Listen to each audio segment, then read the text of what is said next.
Okay, sixth graders, here's a little homework help video.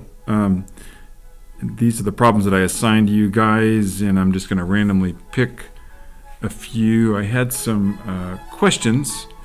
I didn't have some questions. You guys had some questions about some of those problems. And so let's see here. Let's start with an easy one. How about number 4 right here?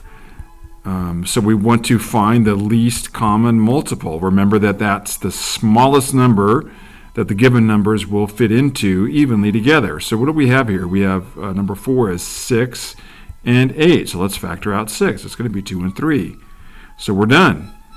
8 is going to be 2 and 4, and then 4 goes into 2 and 2. So for 8, it's 2 cubed, and 6 is just simply 2 times 3. So how many 2's do we have here? Well, we have 1 there and 1 there. Which one has the greater occurrence, or which one is larger? It just kind of depends on how you want to look at it. When I say greater occurrence, if I was to remove the exponents, 2 to the third is the same as 2 times 2 times 2, whereas this one right here would just be 2 times whatever number it's going to be multiplied by. So that's what I'm talking about when I say a greater occurrence. And so let me erase this right here. So obviously it's 2 to the third, so we're going to use that one. 2 to the third times, and how many 3's are there? Just 1 3. It's going to be times 3. Well, so 2 to the third is what? 2 times 2 is 4 times 2 is 8. So 8 times 3 equals 24. So the answer to number 4 is 24. That's the least common multiple. That's the smallest number that both 6 and 8 will go into evenly. All right, let's do another one. How about somebody asked me about number 10. Let's look at number 10 here. All right, number 10 is 15 and 20. All right, so 15 is 3 times 5. Those are both prime. We can't go any further. We can't reduce 3 down to anything. There isn't two numbers other than 1 that would go into that evenly. 1 and 3 rather. So how about 20? 2 and 10 would work, and then 2 and 5. So 15 is 3 times 5, and then 20 is 2 squared times 5. So how many 2's do we have? Well, we just have one pair, so we got to use that. So I'll write that down here, 2 squared. How many 3's do we have? Just 1, so we got to use it. So 2 squared times 3. And then how many 5's do we have? Well, we have 2 5's. And remember, there's always an assumed exponent of 1, even though we never write it by each one. So the question you would always ask yourself, which one has the greater occurrence, which one is larger? They're the same, so it's just 5. So it's going to be 2 squared times 3 times 5. So 2 squared is 4 times 3 times 5. Well, what's 4 times 3? Well, that's 12. What's 12 times 5? That equals 60.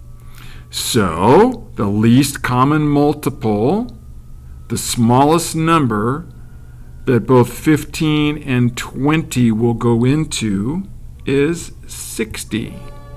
All right? Remember, you use all the numbers that appear after you factor it out. All right.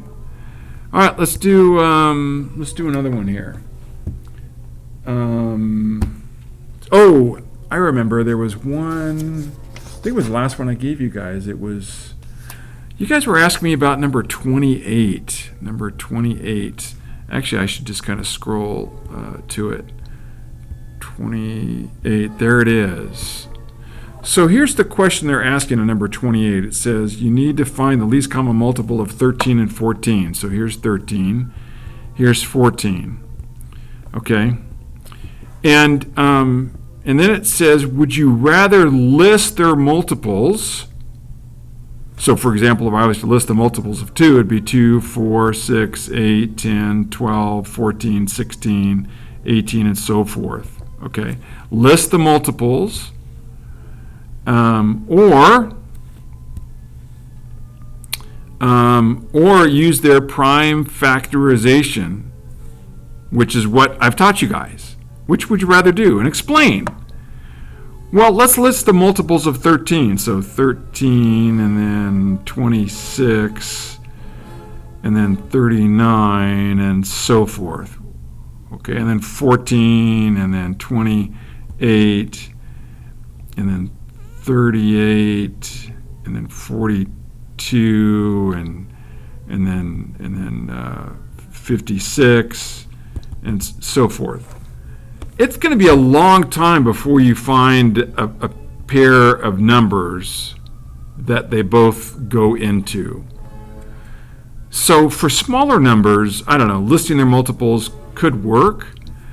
But if we just do prime factorization, and let's do that. What's 13? Well, 13 is prime, so it's 1 and 13. Done with 13. What's 14? 2 and 7. Well, we're done with 2. 7's prime. We're done with that. So it's going to be 2 times 7 times 13. And they're actually not even asking you. Look at the question. It says you need to find the least common multiple of well, it doesn't say if. You need to find the least common multiple of 13 and 14. They're saying you need to do that. Would you rather list their multiples, which I talked about a moment ago, or their prime factorization, which I just did? So,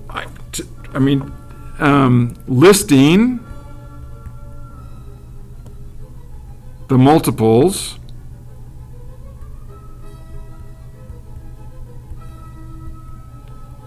of 13 and 14 would take a long time. I would rather, and I'll let you finish that sentence. Use prime factorizations. Okay, so there's 28 for you. All right, that's it. Short video. Just wanted to help you guys out with a couple of those, and I'll see you tomorrow.